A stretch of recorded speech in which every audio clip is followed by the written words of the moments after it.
This is the Energy QC Energy Core 65. It's very, very similar to the legendary Anker 737, but it costs just over a quarter of the price. This costs £23 and this costs £79. Both of them can charge up laptops. Let's see if there's any difference. So the NGQC Energy Core 65 costs £23. It has a 24,000 milliamp hour batteries and it can deliver 88.8 watt hours of power. So this can charge up a laptop and many other devices.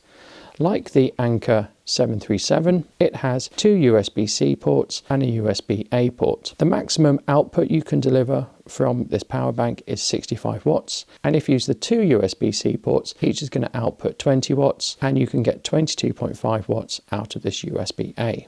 Like the Anker 737, this has a button here which tells you how much power you've got left, but it doesn't do any of the fancy stats that the Anker 737 does. They weigh approximately the same. This is 516 grams, whereas the Anker 737 is 630. You can also charge this at 60 watts. Now the Anker 737 has a 24,000 milliamp hour battery and it has a capacity of 86.4 watt hours. Its maximum output is a lot higher because it can have a maximum output of 140 watts. It's 630 grams, and you can also charge this at 140 watts as well. But given that you're probably going to buy one of these just to charge your laptop, is there a huge difference? If we click on this side button, we get more stats with the Anker 737. You can see here I've got the percentage left. Here I've got some data about temperature, watt hour inputs, watt hour outputs, number of charge cycles, and I can turn the screen on and off. And I can also set this to a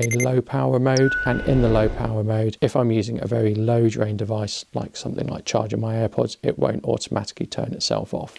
Now at the top, just like on the other device, we've got three USB ports, we've got two USB-Cs, and we've got a USB-A. Now I was using this to charge my laptop, and then I also charged my iPhone at the same time, and I was monitoring the output with a USB-C monitor. And I found that if I just charged my laptop, because it was close to being charged, I was drawing 22 watts of power. As soon as I plugged in an iPhone via USB-C, this dropped down to around 12 or 13 watts charging my laptop. However, when I switched over to the Anker 737, if I was charging my laptop with this USB-C port, and then I plugged in my iPhone to this USB-C port, this still stayed at around 22 watts, and this one charged at about 8 watts. So what I can conclude from that is that the Anker 737 is better at dealing with things when you are charging multiple devices compared to this one. This will still charge multiple devices, but you're going to see a drop in some of the wattage, and you're less likely to see it in this. Now, what I would say is that most people are going to buy this type of device just to be able to charge their laptop on the go, and you're probably only going to charge one thing at a time. So I don't think that is a deal breaker, and certainly when this is £23 and this is just under £80, I can see why some people might go for this. The extra bells and whistles you get on the Anker 737 probably aren't worth it for the vast majority of people.